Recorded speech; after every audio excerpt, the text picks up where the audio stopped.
So, I gotta drop a disclaimer right at the start.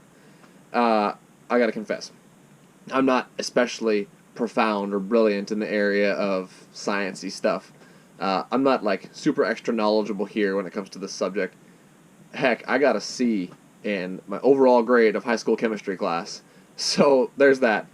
However, I'm going to try my best and describe to you what's going on here, and I'll leave the rest to the professionals and provide resources for you in the description of this video below so that you can click on it and look further for yourself. So where will we begin? Well, the beginning. The Bible doesn't waste any time. It just jumps right into it. In the opening pages, it says, "In the beginning, God." It just asserts the idea and concept of God and assume the reader will be like, okay, yeah, God, well, what did he do? Unfortunately, ever since then, the beginning, the devil has been trying his darndest to attack the world's view of the biblical account. He tries his darndest to undermine the veracity of the Bible by going after different key areas that we as Christians hold dear to and stand upon. The devil knows that if he can topple these areas in public opinion, the rest of the Bible will be perceived as a stupid book that has no holding within the scientific realm. And sadly, it's working. 2 Peter chapter 3, verses 3 through 7 talks about that. It says, "First of all, you must understand that in the last days scoffers will come, scoffing and following their own evil desires. They will say, 'Where is this coming he promised?' Ever since our ancestors died, everything goes on as it has since the beginning of creation. But they deliberately forget that long ago, by God's word, the heavens existed, and the earth was formed out of water and by water. By these waters also the world of that time was deluged and destroyed." But we are not fooled, and we know the devil's schemes. That is why it is critical that if you are a Christian, that you cling to the literal words of Scripture, and don't sway, and don't give ground to deceptive ideologies and the deconstruction of faith. It is said that God didn't set out to write a science textbook, but fascinatingly, everywhere where the Bible touches and brushes up against things that are scientific, it is always proven correct and unerring.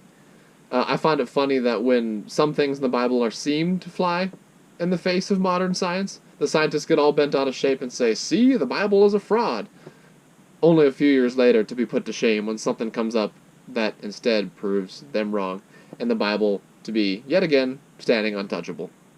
Alright, let's kick it off with evolution versus creation. So, evolutionists hold to what's called macroevolution, which in essence means all organisms are descended from a common ancestral form.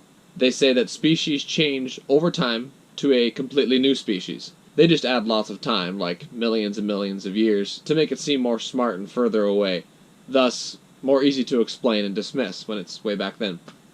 The key concept for them in macroevolution assumes that new info is added. Again, we see here the something from nothing argument. Creationists hold to what's called microevolution, or like we like to say, variation within the kind. This is talked about extensively in Genesis chapter 1, verses 20 through 25. The key concept for us is that each kind produces after its own. The offspring is always similar to the previous generation. Organisms can only vary so much. It's because God put limits on how much they can vary. Microevolution, or variation within the kind, is observable, and we see it in like artificial breeding of dogs and stuff like that, but they're always still dogs. You have lots of different kinds of dogs, but they're always still dogs, right? Now, the reason that macroevolution and evolution in general is wrong is because, quote, "there has never been any observation made of new genetic information being produced by random mutation, resulting in some new characteristic in an organism." So just to give an example, we all know what a woodpecker looks like, right? You know, you're out bird watching or hunting or whatever, and you see a woodpecker. Beautiful thing, right? Let me just give you some interesting things about this.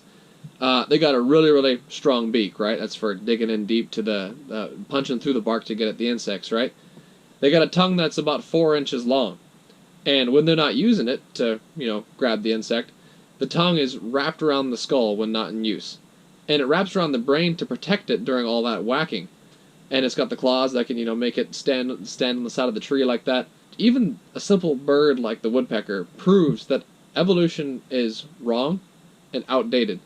Because if that bird had to develop all of those different traits to help him survive, they would be extinct. Because without, the tongue that wraps around the brain, his brain would be jelly. Without the strong beak, he'd just be whacking his head against the tree and he wouldn't get anywhere. These animals, and there's so many other examples, these animals have to have all these traits at once, at the same time, so that they can survive and they can be here today. Alright, so now moving on to the flood. If you want some really good information, I would point you in the direction of Answers in Genesis. They have a plethora of stuff way over my head, and honestly, if you're into that kind of stuff, go look it up. They have stuff about the post-flood world, about continents shifting, about an unstable climate, unstable geology, volcanoes, what an ice age would look like, fossils, petrified trees, water bursting up from below and raining down from above, and then as the water's like receding, as the Bible account and the Bible story says, it like carves and erodes the land. I would say look that up. There is so much stuff in there. It's quite awesome. All right, next would be the question of the different languages and where they all came from. Languages are insane. They're highly complex ways of communicating. And people have really strived to understand where these different languages originated from. They've all different kinds of theories and as to how it came about, like cavemen type stuff and grunts and such, and like it just kind of, was made more perfected from there, and I don't buy it. The Bible account talks about different languages stemming from the Tower of Babel. And if you look at different ethnic movements around the world and the sudden appearances of many languages and the linguistics data, it fits with the biblical narrative of all originating and all starting in the lower Mesopotamia area around the 3rd millennium BC, which fits with the biblical account. Alright, next up is probably my favorite. We're going to talk about incredible DNA.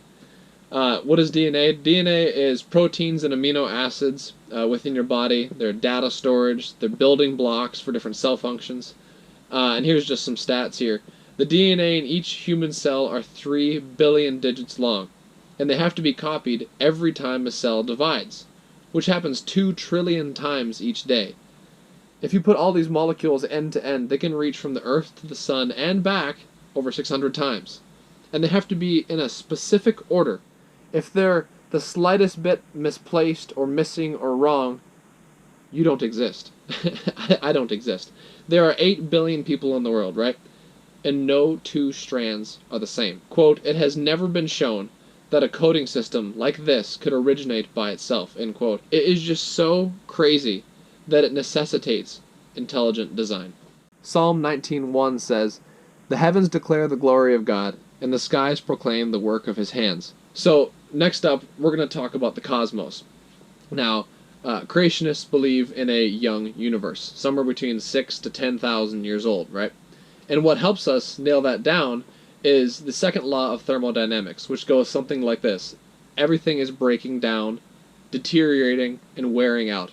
What do I mean by that? If there's a cabin out in the woods, and I just leave it alone, and I sit there and I look at it, what's it eventually going to do? Well, it's going to fall apart, and it's going to just end up being just back to its components in the ground, because everything's wearing out. If I leave a pocket knife out on the porch, and it starts to rain, I just leave it out there for a long time. Eventually, it's just going to start to corrode and rust. I don't have to do anything. Nature is wearing down. Let's talk about Jupiter. Let's just go through a few examples. Jupiter puts off twice as much energy as it receives from the sun. Jupiter can't radiate out forever. Eventually it has to cool off, right? Well, if the universe is billions of years old, why is it not an icicle right now? Like, it has to run out at some point. Jupiter can't last billions of years. There's the decay of the Earth's magnetic field. The Earth's magnetic field cannot last billions of years. It can last several thousand years, and that's been proven. Then there's comets, right? Comets are pretty much dirty snowballs, and they're orbiting, right? That's why we see them. When they're going around, that trail that we see, that tail that we see, is the sun melting this stuff, right? And it's trailing behind the comet as it flies through the sky. It only has so much stuff that it can keep evaporating before we can't see it anymore. So the reason we can see it is because they got short lifetimes, and there's no way to replenish them, right? So what that's showing is that these things are only several thousand years old.